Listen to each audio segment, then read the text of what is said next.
들어주시기를 좀 부탁드리겠습니다. 오늘 설교의 제목처럼 너희를 친구라 하였노니라는 제목으로 은혜를 나누고자 하는데요. 우리는 예수님을 친구라고 고백할 때가 많이 있습니다. 우리가 힘들고 어려울 때 우리 곁에 계시면서 우리를 위로하시기도 하고, 또 우리가 살아가는 그 믿음의 생활 가운데 주님의 위로를 얻을 때가 참 많잖아요. 위로를 얻을 때, 내가 실패했을 때, 내가 낙심했을 때, 그때 영락없이 찾아와가지고 우리를 힘을 주시고 일으키시고, 또 어떤 경우에는 육신적으로 도저히 감당하지 못할 일이 있을 때도 주님께서 치유도 해주시고, 이런 일들이 우리 삶에는 많이 있지 않습니까? 그래서 우리는 친구라는 고백을 주님 앞에 드리는 게 별로 그렇게 어렵지는 않습니다. 왜냐하면 친구란 개념은 우리가 감정적으로 서로 동화가 되고 공유가 되고 그런 게 우리 주님과 있기 때문에 그렇습니다. 만약 우리 교우들 중에 예수님을 친구라, 누가 그렇게 친구라고, 니하고 예수님하고 친하냐? 이렇게 물어본다 그러면 좀 어려운 말이 되겠습니다만, 예수님은 우리의 친구라고 고백하는 그 일에 아마 이설이 없을 것이라고 저는 생각을 합니다. 그런데, 신학자들은 또 그렇게 생각하지 않습니다. 특별히 신학자 중에 조직 신학자들은 예수님을 우리 친구라고 얘기하는 걸 되게 싫어해요. 왜 그러냐 하면은, 이건 출발은 이제 칼바르트라는 사람이 독일 신학자죠. 천재적인 신학자가 어떤 얘기를 하냐면, 절대 타자로서의 신, 이렇게 그런 개념을 얘기를 해요. 절대 타자로서의 신이라는 개념은 어떤 거냐 하면, 인간이 추구하고 연구하고 또 돌을 닦든지 뭘 하든지 간에 도달할 수 있는 최고의 경지가 있다면, 신이란, 하나님은 그 위에 있는 신이라는 거죠. 인간이 도달할 수 없는 그런 그 위에 있는, 그래서 완전히 다른, 그래서 절대 타자로서의 신, 이렇게 얘기를 하는 것입니다. 인간이 철학적으로 어떻게 연구를 하고 고민을 해서 뭔가 정리를 한다고 하더라도 하나님은 절대로 우리 인간이 설명하거나 철학적으로 도달할 수 없는 신이라는 것. 그래서 우리 현대 그리스도인들이 예수님은 친구, 나의 친구 이러고, 주는 나의 친구 이러고 노래 부르고 그런 거 되게 싫어합니다. 되게 싫어합니다. 그래서 절대 타자로서의 신이라는 그런 개념 때문에, 그리고 많은 신학자들이 어떻게 금방지게 네가 어떻게 하나님을, 예수님을 알 수 있다고 그렇게 예수님을 친구라고 말하느냐, 이렇게 지금 얘기한다는 것입니다. 근데 오늘 이 친구란 개념을 조금 이렇게 원래 본질적인 친구의 개념을 좀 이렇게 생각해 보면, 옛날에, 그러니까 예수님이 계셨던 시대, 그리고 로마 시대에 이 친구라고 얘기하는 그 개념은요, 그냥 너도 친구 나도 친구, 우정으로서 맺어진 관계 이렇게 얘기하는 게 아니고 왕의 친구란 개념입니다. 그러니까 예수님의 친구란 얘기는 왕이신 예수님의 친구란 뜻이거든요.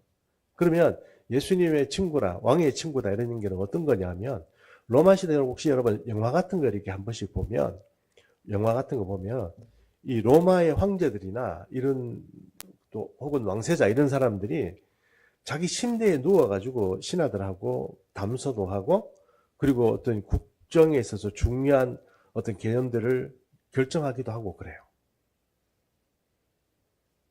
우리 생각에는 왕이 이 어떤 중요한 문제들을 결정하는 것은 어전에 가서 신하들하고 이렇게 얘기 좀 하다가 이렇게 하세요, 이렇게 결정하는 것처럼 그렇게 생각하지만, 이 로마 시대의 왕은 중요한 결정 이런 것들은 가장 높은 계급에 있는 그런 귀족들 중에, 그 중에서도 가장 친근한 사람들만 침대가 있는 왕의 침소에 들어와서 왕하고 담소를 나누고 얘기를 하는 거예요.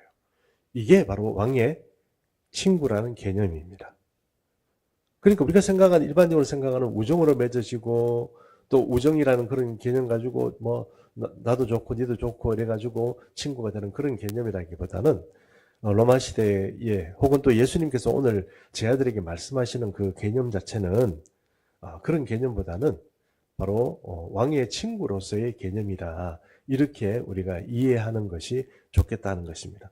그럼 그걸 어떻게 목사님 그렇게 말씀하십니까? 이렇게 말하면 오늘 15장 15절 이 말씀이 중요한데 오늘 몇 번 얘기하겠습니다만 15절 한번 읽어주시기 바랍니다. 이제부터는 너희를 종이라 하지 아니하리니 종은 주인이 하는 것을 알지 못하느라 너희를 친구라 하였노니 내가 내 아버지께 들은 것을 다 너희에게 알게 하였습니다.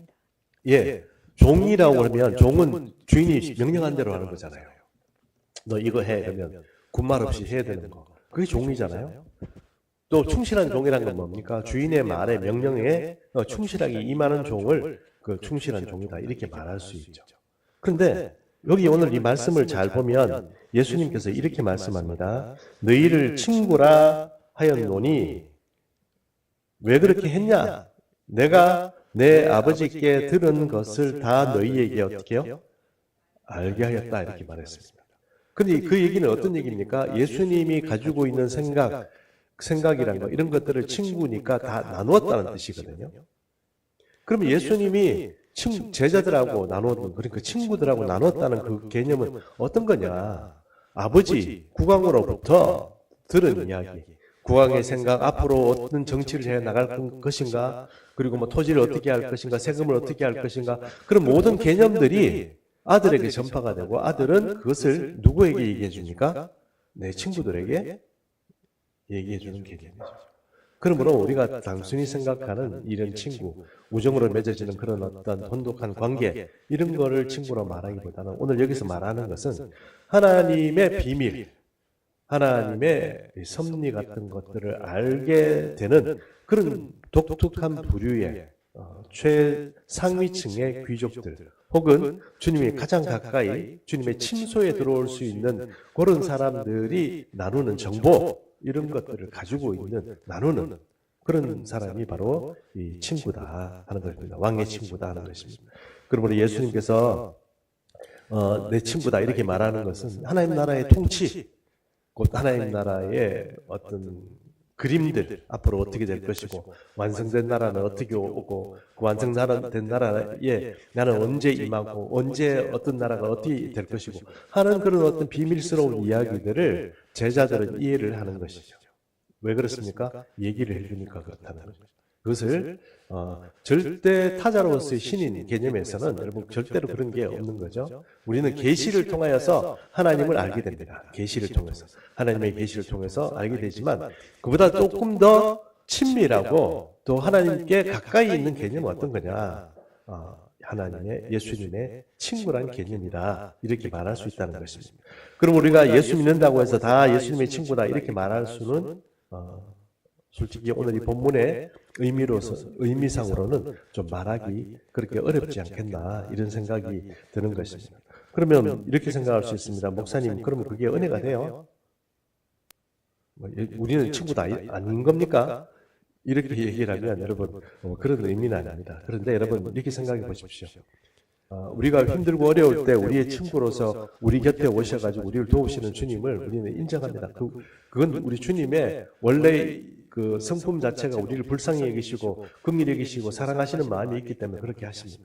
그러나 그렇다고 해서 그 사람이 있는 처지를 위로해주고 그렇게 하지만 그렇다고 해서 하나님 나라를 움직이는데 그 사람의 의견을 듣지는 않습니다. 그 사람의 생각을 묻지도 않습니다. 하나님께서는 그저 우리에게 그냥 좋게 하고 또 필요한 어떤 은혜를 베푸시기는 하지만 그렇다고 해서 우리의 의견을 듣거나 우리의 의견에 따라서 하나님께 움직여주지는 않습니다. 그래서 이 친구 개념 중에 여러분 잘 아시는 것처럼 아브라함 얘기 우리가 여러분 잘 아시지 않습니까? 아브라함 얘기를 보시면 아브라함이요 성경에 보면 아브라함은 하나님의 친구다 이렇게 표현이 되어 있습니다. 뭐 어떤 의미에서 그렇습니까? 뭐 여러 가지 의미에서 그럴 수 있다고 얘기하지만 한 가지 비근한 예를 든다 그러면 소돔과 고모라를 멸망시키기 위해서 그러니까 심판하시기 위해서 주님이 오셨어요. 하나님이 오셨습니다. 오셨을 때 아브라함이 대접을 했죠. 그래서 대접을 다 하시고 나니까 하나님께서 대접받고 나서 좀 그러셨는지 모르지만 내가 아브라함에게 뭘 숨기겠냐 뭐 내가 이제 소돔과 고모라를 심판하라고 왔노라 이렇게 말씀하시는 거죠. 그러니까 아브라함이 딱 생각하니까 자기 조카 롯도 있고 이거 심판당하면 어렵겠다는 생각이 드는 거죠. 그래서 하나님 그 중에 의인도 있을 텐데 의인을 불안당하고 같이 멸하시는 게 그게 공의로운 하나님으로서 정당한 행위십니까? 뭐 이런 식으로 이제 얘기를 하는 거죠. 그러니까 뭐 얘기해봐라. 그래서 이제 50명 얘기를 하잖아요. 50명 의인이 50명 있으면 그래도 소돔과 고모라를 멸하시겠습니까? 50명 있으면 내가 멸하지 않겠다. 45명은 어떻습니까? 멸하지 않겠다. 40명, 30명, 20명, 10명까지 내려갔습니다. 아브라함 생각은 어떻습니까? 10명은 있을 거다 이렇게 생각을 했거든요. 10명이 없었어요. 결국은 이제 여러분 그 소돔과 고모라가 유황불을 맞고 그렇게 도시가 망하지 않습니까? 우리 삶에도 마찬가지죠. 하나님의 친구고 예수님의 친구라는 것은 무엇이냐면 세계를 경영하고 우리 삶 자체를 경영하고 교회를 경영하고 이 모든 경영에서 우리의 기도를 주님께서 들어주시는 거예요. 그래서 주님께서 하시고자 하는 일을 우리의 기도에 따라서 조율해주고 의견을 충족해주는 것. 그것이 바로 이 예수님의 친구라는 그런 개념이다. 이렇게 말할 수 있습니다. 저는 과거에 풀로 신학교에서 공부를 할 때 하루는 날이 굉장히 좋은 날이었어요. 근데 여러분 그 캘리포니아에 가면 껍데기들이 이렇게 그러니까 이 철갑처럼 머리 표현을 어떻게 해야 될지 모르겠습니다. 껍데기가 한 이만한 껍데기들이 땅에 뚝뚝 떨어져요. 그러니까 이렇게 그 나무가 야자수 비슷한 건데 막 껍데기들이 막 떨어져요. 그래가지고 한 하루만 지나고 나면 이 야자수 껍데기들이 막 나무에 붙어 있던 이 비닐들이 떨어지는 것처럼 그렇게 떨어져 있고 뭐 어지럽습니다. 하루는 그런 비닐이 떨어져 있는 그 캠퍼스에 이렇게 앉아 있는데 갑자기 환경이 싹 바뀌었어요. 잔디밭과 뭔가 그 풀로 신학교가 아니고 뭔가 굉장히 조용하고 뭔가 그런 어떤 것이 딱 바뀌었는데 벤치가 하나 생겼는데 제가 맨 오른쪽에 이렇게 앉아 있었습니다. 근데 갑자기 누가 문을 탁 열고 딱 들어오시는데 예수님이셨어요. 그래서 그 예수님이 벤치에 왼쪽 끝에 앉으셨어요. 앉아가셔가지고 저한테 얘기를 하는데 제가 개인적으로 좀 어려움을 겪고 있는 그 문제였어요. 그 문제를 묻는데 주님이 저한테 묻는 건 이런 거예요. 그 문제를 내가 해결해 줄게 이런 게 아니고 그 문제를 어떻게 해결했으면 좋겠어? 이렇게 저한테 물어보신 거예요. 그러니까 제가 이렇게 했으면 좋겠습니다. 이러면 예수님이 그렇게 해줄 의향을 가지시고 저한테 그렇게 물어보셨다는 거예요. 여러분 저는 예수님과의 만남 이후에 굉장히 큰 위로를 얻고 뭔가 사람이 좀 위축되어 있는 제가 좀 사람이 좀 이렇게 눌린 거잖아요. 좀 이렇게 표정도 그렇고 좀 눌려 있잖아요, 항상. 근데 웃자고 하는 얘기인데 예수님을 만나고 저한테 그런 얘기를 너 어떻게 했으면 좋겠어? 이렇게 저한테 물어보고 하나님 그냥 해주시면 되잖아요. 어떻게든 좋게. 근데 저한테 물어보신 거예요. 저는 그때부터 이거 정말 하나님께서 정말 나를 최고로 대우해 주시는구나 이런 생각이 들었어요. 그래서 제 방에 컴퓨터에 보면요 비슷한 그림을 하나 제가 항상 바탕화면에 띄워놨어요. 벤치가 있고 예수님이 앉아 있고 가죽 자켓을 입은 청년 하나가 이렇게 딱 이렇게 앉아 있는 그런 그림인데 그 그림을 제가 그런 날들을 잊어버리지 말자 이렇게 생각이 돼서 컴퓨터 바탕화면에 그렇게 깔아놨습니다. 예수님의 제자들 그리고 아브라함 그리고 정말 미션하지만 물론 거기에 도달할 수는 없지만 다윗도 마찬가지고 또 저 같은 사람 그러니까 예수님께서 정말 그냥 막 하시고 원하시는 대로 이 세상을 막 당신의 생각대로 막 그렇게 하시는 것 같지만 거기에는 여러분 당신의 제자들 혹은 선지자들 또 당신이 사랑하는 사람들의 음성을 들으면서 세상을 얼마든지 조율하는 것. 이 개념이 뭐냐면 예수님의 친구라는 개념입니다. 그러면 여러분 우리가 예수님이 친구란 개념이 우리는 별로 연애가 안 돼요. 왜요? 예수님이 뭐 친구라 해가지고 우리한테 와가지고 늘 따뜻하게 대해주시고 뭐 은혜를 베풀어 주시고 맛있는 것도 사주시고 이렇게 하면 좋은 예수님이라고 생각하지만 예수님의 친구는 내 말을 들어주시고 내 의견을 청취해 주시는 분이라는 그런 개념이 있고 그것은 아무나라 얘기보다는 우리가 정말 주님께 가까이 가면 얻을 수 있는 그런 혜택이라 하는 것입니다. 그러므로 세계를 경영하고 교회를 경영하고 우리 삶을 경영하는데 우리가 예수님의 친구 정도의 수준이면 된다고 하면 여러분 뭐 세상에 걱정할 게 없죠. 우리는 이 나라 그리고 혹은 우리 주변의 어떤 공동체 뭐 그리고 전 세계 그리고 교회 뭐 이런 것들에 대해서 우리가 기도를 한다고 하면 어떤 기도를 할 수 있겠습니까? 기도가 잘 안 되죠. 그러나 우리가 어떤 친구로서의 개념이라고 하면 이 공동체, 이 국가 이런 것들을 붙잡고 기도할 수 있는 거예요. 왜요? 하나님께서 내 기도를 들어주시기 때문에 그렇다는 것입니다. 우리 김용기 장로님이라 여러분 아시잖아요. 그분이 항상 기도글에 보면 이렇게 자기 이름을 자기가 어떤 표를 적어놨다고 그러지 않습니까? 조국이 안심하라. 이러고 기도글에 있다는 거예요. 왜요? 내가 나라를 위해서 민족을 위해서 기도하니까 조국아 안심해라 이런 뜻이잖아요. 그렇죠. 그러므로 여러분 우리가 예수님의 친구가 된다는 것은 우리가 예수를 제대로 믿을 때 가능한 것이다. 이렇게 우리가 생각할 수 있다는 것입니다. 그러므로 하나님으로부터 뭔가 하나씩 빼먹고 하나님으로부터 사탕이라도 하나씩 받아먹자 이런 생각을 해야 되는 게 아니고 우리는 진지하게 주님과 대화하고 진지하게 주님 가까이 가는 그런 은혜가 있어야 할 것입니다. 그래서 오늘 예수님이 친구라는 개념에 대해서 몇 가지 오늘 본문들이 말하고 있는 것들을 한번 정리해 보면요. 첫 번째는요. 예수님의 사랑이 제자 속에 있어야 됩니다. 요한복음 5장 9절에서 10절. 아버지께서 나를 사랑하신 것 같이 나도 너희를 사랑하였으니 나의 사랑 안에 거하라. 내가 아버지의 계명을 지켜 그의 사랑 안에 거하는 것 같이 너희도 내 계명을 지키면 내 사랑 안에 거하리라. 예, 계명이라는 것이 여기 내 계명을 지켜 내 사랑 안에 거한다. 이 말 자체를 조금 우리가 잘 이해하면 좀 좋을 것 같습니다. 계명은 법을 지킨다 이렇게 생각하는 것보다는 오히려 사랑이라는 개념으로 생각해야 됩니다. 그래서 내가 예수님을 위해서 예수님을 사랑한다면 내가 사랑하는 예수님을 위해서 내가 뭘 할까? 예수님이라면 이런 거를 어떻게 생각하실까?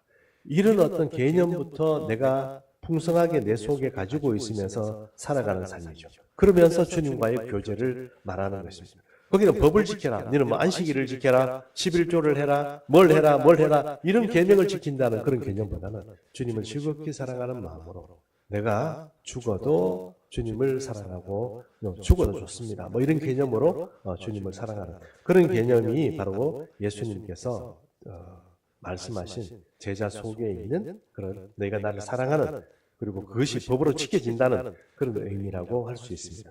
그리고 법이라는 것보다는 오히려 그 예수님과 우리 사이에 있는 이 공기, 이 사이에 있는 그 관계 속에 있는 그런 뭐 널따란 뭔가 공처럼 뭐 이렇게 형성하고 있는 이 관계 속에서의 어떤 끈끈한 사랑 이런 것들이 바로 오늘 예수님과 우리의 사랑이다 이렇게 말할 수 있다는 것입니다. 두 번째 한번 보겠습니다. 두 번째는 서로 사랑하여야 한다. 요한복음 15장 12절입니다. 내 계명은 곧 내가 너희를 사랑한 것 같이 너희도 서로 사랑하라 하는 이것입니다. 예, 주님이 우리를 사랑하시는 그 사랑이 있는데 여러분 우리가 만약에 어떤 사람이 이 길을 가다가 이 주님을 사랑한다고 말은 하는데 길거리에 가면서 좀 없는 사람 이런 사람 이렇게 막 멸시하고 뭐 또 그다음에 뭐 내가 돈 좀 있다고 해서 돈 없는 사람 뭐 평가절하하고 멸시하고 또 뭐 옷 잡는 옷 입은 사람 보고 옷을 저렇게 입고 오냐 뭐 이래가지고 또 멸시하고 이렇게 하는 것이 좋아하시겠습니까? 좋아하시지 않겠죠. 주님은 우리의 삶에서 옆 사람에게 어떻게 대하느냐를 또 한번 보시는 거죠. 왜냐하면 옆 사람을 대하는 그 태도가 주님에 대한 사랑을 보여주기 때문에 그렇습니다. 그 마음에 사랑이 있느냐 없느냐 그것은 하나님에 대한 사랑은 지극한데 이웃에 대한 사랑이 없다. 그건 거짓말이에요. 그러므로 우리는 이웃 사랑 혹은 부모님의 사랑, 친구 간의 사랑 이런 사랑들을 통해서 또한 우리 하나님을 발견하고 하나님께 가까이 있는 거죠. 네, 그런 것들을 생각해 보면 예수님께서 너희끼리 서로 사랑해야 된다 이렇게 말하는 그 개념을 우리가 좀 이해할 수 있으리라고 생각합니다. 세 번째는 자기 목숨을 버림으로 얻는 친구입니다. 13절입니다. 13절에서 14절. 사람이 친구를 위하여 자기 목숨을 버리면 이보다 더 큰 사랑이 없나니 너희는 내가 명하는 대로 행하면 곧 나의 친구라. 그렇습니다. 여기 보면 친구를 위하여 목숨을 버리는 것보다 더 큰 사랑이 없다 이랬습니다. 예, 생각해 보시면 목숨을 버리는 것보다 큰 사랑이 없다는 것은 이건 누구 사랑을 얘기하는 겁니까? 예수님의 사랑을 얘기하는 겁니다. 나는 너희들을 위해서 목숨을 버린다 하는 그런 개념인 것입니다. 여러분, 예수님이 우리에게 구원을 베푸실 때 여러분 우리가 구원을 어떻게 얻을 수 있습니까? 종말의 시간에 그리스도 심판대 앞에 만약에 선다고 하면 그리스도 심판대 앞에서 우리가 구원을 얻고 천국에 갈 수 있는 조건이 어떤 겁니까? 그것은 예수님이 우리를 위해서 죽어주셨기 때문에 그렇습니다. 그 누구의 죽음도 혹은 뭐 내 친구 진짜 친구가 죽더라도 이거는 해결할 수가 없는 거죠. 그러니까 그 자기 되시는 뭐 친구 되신 예수님이 우리를 위해서 죽으심으로 이 모든 것들이 가능하다는 것입니다. 그러면 예수님은 지금 큰 친구의 사랑을 제 아들에게 보여주셨다 이렇게 말할 수 있습니다. 네 번째는요, 통치 이념을 공유한다 그랬습니다. 15절 아까 읽었는데 또 읽어보겠습니다. 이제부터는 너희를 종이라 하지 아니하리니 종은 주인이 하는 것을 알지 못함이라. 너희를 친구라 하였노니 내가 내 아버지께 들은 것을 다 너희에게 알게 하였습니다. 아까 충분히 말씀드렸다고 생각하지만 이제 하나님 나라의 경영입니다. 하나님 나라의 경영, 이 세계의 경영은 누가 하느냐 이렇게 말하면 물론 하나님께서 예수님께서 하시지만 거기에 뭐라고 할까요? 이 세세한 부분 혹은 어떤 그 큰 어떤 하나님의 프로젝트 안에 이 작은 어떤 그 부분들은 작은 부분의 경영들은 누가 하느냐면 그거를 우리가 하는 거죠.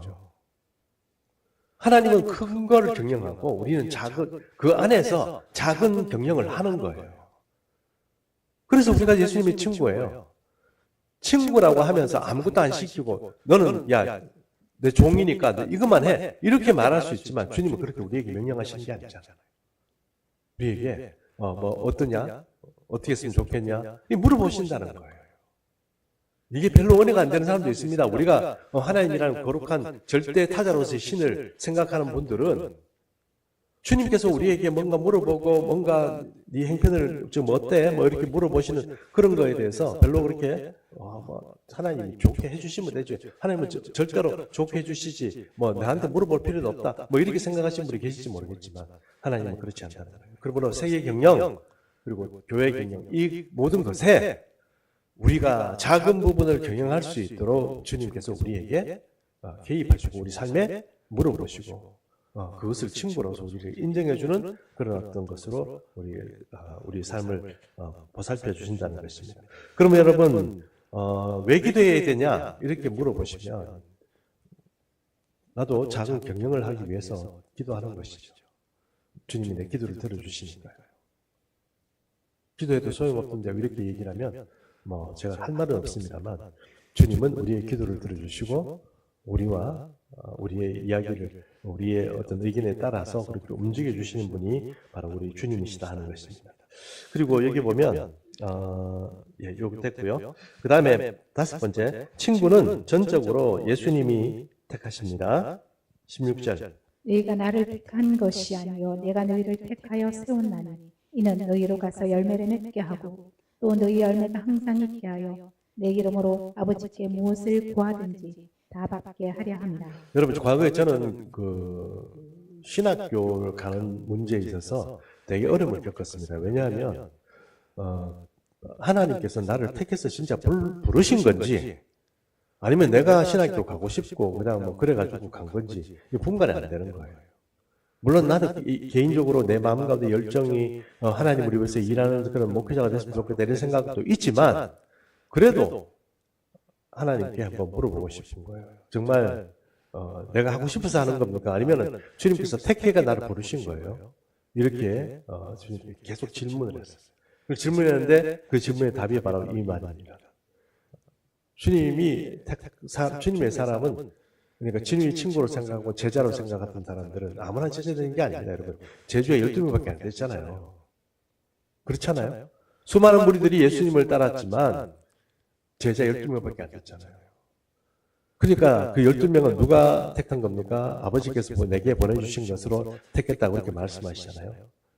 그러므로 여러분, 저도 막 그런 고민이 많이 생기는 거, 주님, 나는 주님이 부르신 거예요? 택하신 거예요? 아니면 나는 내가 온 거예요? 이렇게 막 물어보고, 그래가지고 목회를 안 하려고 노력을 많이 했습니다. 왜냐하면 목회 재미가 없을 것 같았거든요. 재미있겠어요? 재미없을 것 같은 거예요. 그러니까 안 가려고 노력을 많이 했고, 그냥 시장 생활 하면서 돈 벌어가지고, 뭐, 이렇게 교회 청년들 피자나 사주고, 콜라 사주고, 그러면 정말 좋잖아요. 근데 그런 사람들이 다 없어지고, 뭐, 오히려, 좀 어려움을 겪는, 물질적으로도 그렇고, 뭐 그런, 목회자의 삶을 왜 살아가는가 하는 그런 어떤 의구심이 많았는데, 주님께서 이렇게 생각하시고, 저를 택하셨다는 것을 응답으로 주신 겁니다. 그래서, 나는 목회자가 될 수밖에 없구나 하는 생각이 들었어요. 그리고 또 하나, 여기 보면은, 그럼 목회자를 왜 불렀느냐? 왜 목회자를 부르고 주님의 제자들을 부르느냐? 여기 답이 나와 있죠. 무엇이든지 다 얻게 함이라 이런 말도 있지만, 또 뭡니까? 많은 열매를 얻도록 하기 위해서 그렇습니다. 열매를 많이 얻도록. 그게 주님이 원하시는 겁니다. 주님의 제자라면 열매로 말해야지 입으로 말하면 안 됩니다. 그래서 그게 지금 제일 저한테서는, 여러분, 제가 뭐라고 할까요? 목회자로서의 관건이에요. 주님, 열매로 말해야 되는데 저는 열매가 별로 없어요. 어떻게 하죠? 제가 요즘 계속 그 기도 제목이 그겁니다. 주님이 오셨을 때 열매를 하나님께 드려야 될 텐데 열매가 별로 없어가지고 내가 참 이렇게 많이 고민됩니다. 그러나 또 기도합니다. 언제 주님 오시기 전에 내가 많은 열매 거둘 수 있도록 기회를 한번 주시지요? 이렇게 기도하는 것도 제 기도 제목입니다. 오늘 제가 여러분 혼미에서 말을 좀 함부로 하는 것 같은데 용서하시고 들어주시기 바랍니다. 이제 마지막 5번째입니다. 신분의 변화입니다. 15절 말씀을 읽었는데 다시 한번 읽겠습니다. 이제부터는 너희를 종이라 하지 아니하리니 종은 주인이 하는 것을 알지 못함이라. 너희를 친구라 하였노니 내가 내 아버지께 들은 것을 다 너희에게 알게 하였습니다. 예, 예수님은 우리가 예수님의 친구로 이렇게 잘 안아주고 성숙해 주기를 바랍니다. 여러분 생각해보세요. 여러분이 회사를 경영하는 사람이라면 회사의 기밀이나 회사가 움직이는 아주 중요한 재정적인 문제나, 그러니까 회계, 그 다음에 돈의 흐름이나 아니면은 뭔가 시크릿한 어떤 회사의 정책 이런 것들이 있다 그러면 그걸 누구에게 얘기하겠습니까? 여러분이 사장이라면 사원들에게 얘기하겠습니까? 대리 과장에게 얘기하겠습니까? 얘기 안 하겠죠. 누구에게 얘기할까요? 결정력이 있는 최소한 이사급이어야 이게 여러분 얘기가 되지 않겠습니까? 똑같이 주님은 우리가 이사급이 될 만한 그런 어떤 그런 제자들을 친구라고 이렇게 부르시고 그렇게 해주셨습니다. 주님, 여러분, 그것이 우리가, 우리 친구 되기 힘들겠네, 예수님. 그렇게 얘기한다고 해서 우리가 예수님하고 관계 가운데 바뀔 것은 아무것도 없습니다. 그러나 여러분, 분명하게 제가 도전하고 말씀드리고 싶은 말씀이 있습니다. 저 같은 사람도 주님 열심히 또 이렇게 섬기고 그렇게 할 때는, 주님께서, 저 같은 사람에게 이야기도 물어보시기도 하고 그렇게 합니다. 기도도 들어주시고요. 그러면 여러분, 이제 도전을 해야 되겠죠? 계속 이렇게, 주님은 좋은 분이다. 주님은 사랑이 많은 분이다. 그러므로 알아서 내 삶을 뭐 좋게 해주실 거다. 이렇게 하지 말고, 도전을 해야 될 거 아닙니까? 도전. 하나님 나라에 내가 내가 그 신앙 연조가 많든지 적게 됐든지 그런 것 다 가리지 말고, 주님 내 얘기를 들으실 만한 어떤 그런 위치로 우리 스스로를 고양시켜야 되지 않겠습니까? 우리 스스로를 주님께 가까이 그렇게 들어가야 되지 않겠냐. 그것이 여러분 우리 스스로가 할 수는 없겠지만 우리가 성령의 도우심으로 또 주님께 가까이 감으로 기도함으로 어느 순간 우리가 그 자리에 가게 된다는 것입니다. 그러므로 여러분 그리스도의 초보, 구원, 회개, 그 다음에 십자가, 그리스도의 초보라고 그러잖아요. 우리가 구원하는데 기본적으로 필요한 거 말입니다. 거기에서 이제 그 초보의 일을 버리고 장성한 자의 분량으로 올라가야 되는 거죠. 바울도 예수님과 기도하면서 얼마나 많은 어떤 응답과 또 그런 역사들을 일으킵니까? 아브라함이나 또 바울 같은 사도 바울 같은 사람이 예수님의 친구라고 우리가 말할 수 있지 않겠습니까? 여러분 우리는 앞으로 어떤 삶을 살아야 될지 모르지만 2026년도 전반기를 여러분이 어떻게 살아가는지 모르지만 2026년도 하반기는 주님께 좀 도전을 하십시오. 주님께 가까이 가려고 노력을 하고 주님을 만나고 싶다고 얘기도 하고 주님의 음성을 듣고 싶다고도 얘기를 하고 성령의 충만을 받고 싶다고 얘기도 하고 주님 제 아들에게 말씀하셨던 그런 하나님과의 비밀스러운 이야기들, 그런 비밀스러운 이야기들이 나도 주님과 공유하고 싶다고 그렇게 얘기를 하고 그런 어떤 삶을 살아야 되지 않겠냐 하는 것입니다. 그러므로 예수님의 친구가 이전에는 멀리 있는 그런 개념이었다면 이제부터는 우리 모든 교우들이 예수님의 친구 되기 원하고 예수님의 가까이 있고 또 예수님의 친구로서 인정받는 그런 귀한 은혜가 우리 모든 교우들 가운데 있게 되기를 축복합니다. 예, 이제 결단 찬송하겠습니다. 찬송가 259장 1절 4절 합니다.